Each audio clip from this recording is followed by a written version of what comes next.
और अब खबर हिमाचल से। हिमाचल के आउटसोर्स कर्मियों के महासम्मेलन में सीएम वीरभद्र सिंह के संबोधन ने उन्हें रेगुलर किए जाने की खातिर ठोस नीति बनाए जाने के संकेत देकर उम्मीदें जगा दी। हिमाचल के सीएम वीरभद्र सिंह ने सूबे के आउटसोर्स कर्मचारियों की मुश्किलों को आसान करने के संकेत दिए हैं। हिमाचल प्रदेश में आउटसोर्स पर कार्यरत कर्मचारियों की अच्छी खासी तादाद है।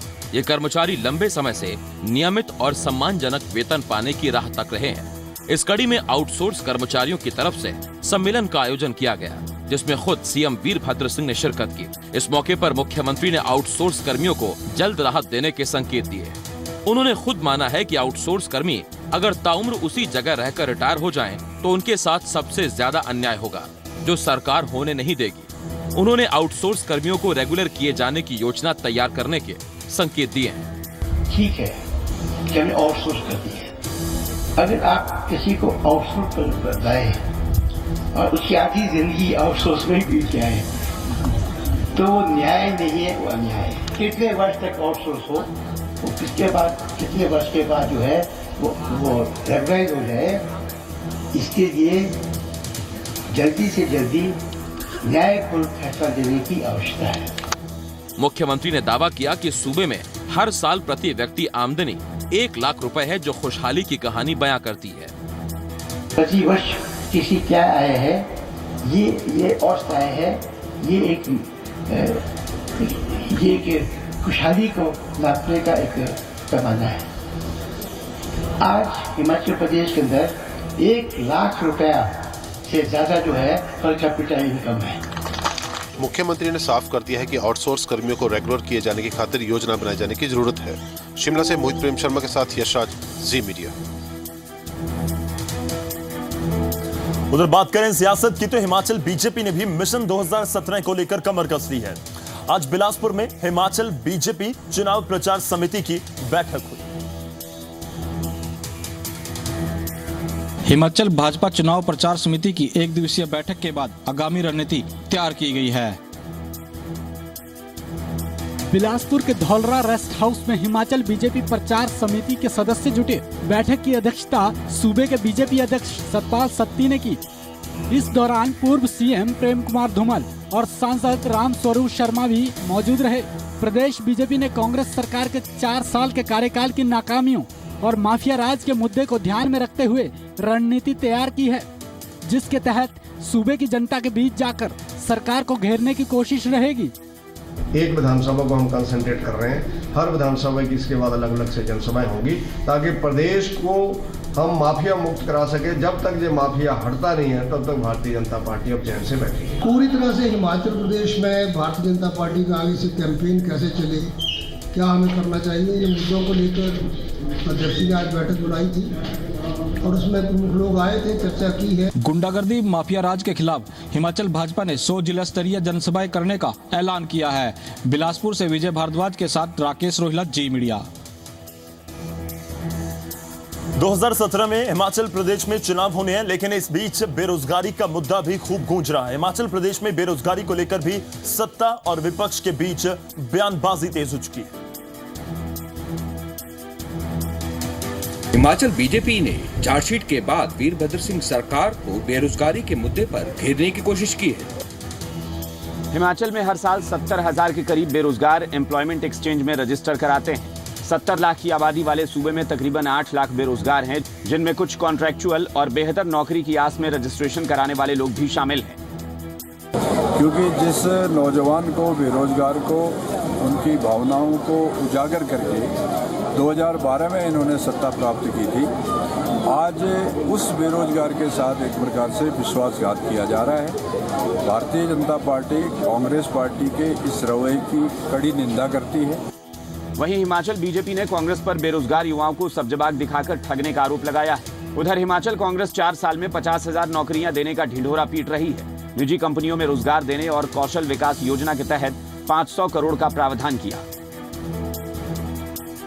खासतौर पे इस वक्त 4 साल कंप्लीट हुए हमारी सरकार को, कांग्रेस पार्टी की तकरीबन 50,000 लोगों को जो है सरकारी क्षेत्र में रोजगार मिला है अभी तक, और निजी क्षेत्र में भी ये संख्या काफ़ी बड़ी है। उसके अलावा हमने एक बहुत बड़ी योजना शुरू की कौशल विकास के तौर पे, जिसमें 500 करोड़ रुपए का प्रोविजन हमारी सरकार ने रखा था। प्रदेश की सरकार को बेरोजगारी खत्म करने के लिए ठोस कदम उठाने की जरूरत है, वरना आने वाले वक्त में मुश्किलें और ज्यादा बढ़ जाएंगी। विशाल द्विवेदी, जी मीडिया, शिमला।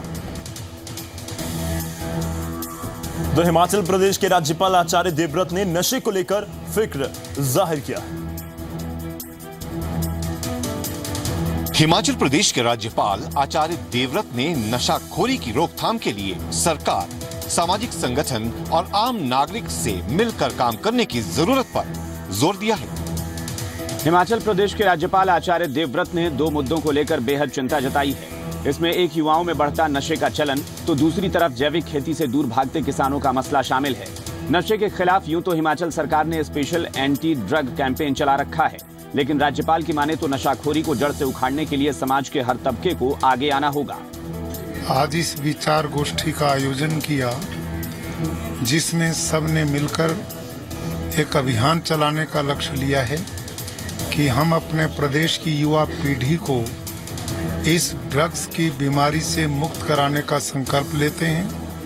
राज्यपाल ने किसानों को फसल की ज्यादा पैदावार की खातिर रासायनिक खाद और कीटनाशक के इस्तेमाल से बचने की नसीहत दी है। उन्होंने जैविक खेती पर जोर देते हुए जमीन की उर्वरा शक्ति बचाए रखने की अपील की है।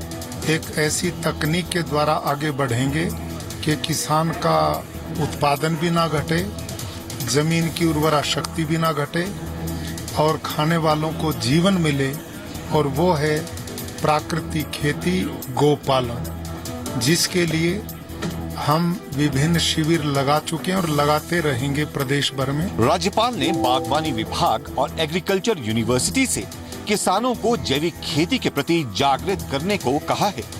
मोहित प्रेम शर्मा, जी मीडिया, शिमला। और अब बात राष्ट्रीय सियासत की भी। यूपी में तीसरे चरण के लिए चुनाव प्रचार जोरों पर है। प्रधानमंत्री मोदी और अखिलेश यादव ने रैली में एक दूसरे पर जमकर हमला बोला। इससे पहले भी प्रधानमंत्री नरेंद्र मोदी और अखिलेश यादव के बीच सियासी वार और पलटवार देखने को मिला। प्रधानमंत्री मोदी ने आज कन्नौज में रैली की तो अखिलेश यादव ने उन्नाव में समाजवादी पार्टी का प्रचार किया। पीएम मोदी ने एमएलसी चुनाव का हवाला देकर कहा कि नतीजे बताते हैं कि यूपी को कांग्रेस और समाजवादी पार्टी का साथ पसंद नहीं है। वहीं अखिलेश ने एक बार फिर नोटबंदी को लेकर प्रधानमंत्री मोदी पर हमला बोला। कुर्सी के मोह में कोई ऐसा भी बेटा होता है जो अपने बाप की जिंदगी के साथ खेल खेलने वाले लोग उनकी गोद में बैठ करके राजनीति करना, इससे बड़ी शर्म की बात क्या हो सकती है। और जिन्होंने अच्छे दिन की बात की थी, सबको लाइन में लगा दिया कि नहीं लगा दिया बताओ? सबको लाइन में लगना पड़ा। 11 फरवरी 2017 अखिलेश के नारे पर पीएम मोदी का तंज, कहा काम नहीं कारनामा बोलता है। स्कैम की परिभाषा बताई, S for Samajwadi party, C for Congress, A for Akhilesh, M for Mayawati. 14 फरवरी 2017 लखनऊ मेट्रो के अधूरे काम पर पीएम मोदी का तंज, कहा अखिलेश कौन सी मेट्रो में सवारी करेंगे, गाजियाबाद, नोएडा या लखनऊ। 14 फरवरी 2017 पीएम मोदी ने कहा यूपी के सभी थाने समाजवादी पार्टी के कार्यालय बन गए हैं, बिना नेताओं के फोन के काम नहीं होता। अखिलेश यादव ने कहा कि पीएम मोदी मन की बात करते हैं, लेकिन जनता उनके मन की बात समझ नहीं पाई। बीएसपी सुप्रीमो मायावती ने आज गांधी परिवार के गढ़ रायबरेली में चुनावी सभा की।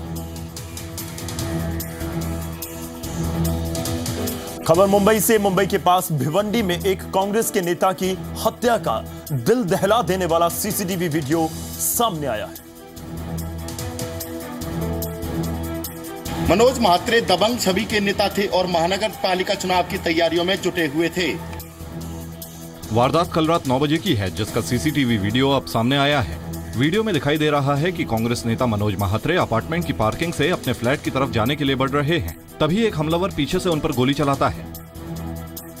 इसी बीच दूसरा हमलावर भी आ जाता है, फिर दोनों मिलकर उन पर तलवार से ताबड़तोड़ हमला कर देते हैं।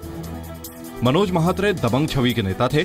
महात्रे महानगर पालिका चुनाव की तैयारियों में जुटे थे। मनोज महात्रे को जुपिटर हॉस्पिटल ले जाया गया, लेकिन तब तक उनकी मौत हो चुकी थी। कांग्रेस नेता मनोज महात्रे पर पहले भी कातलाना हमला हो चुका था। पुलिस अभी तक इस मामले में कोई गिरफ्तारी नहीं कर सकी है। ब्यूरो रिपोर्ट के साथ दिनेश कुमार, जी मीडिया।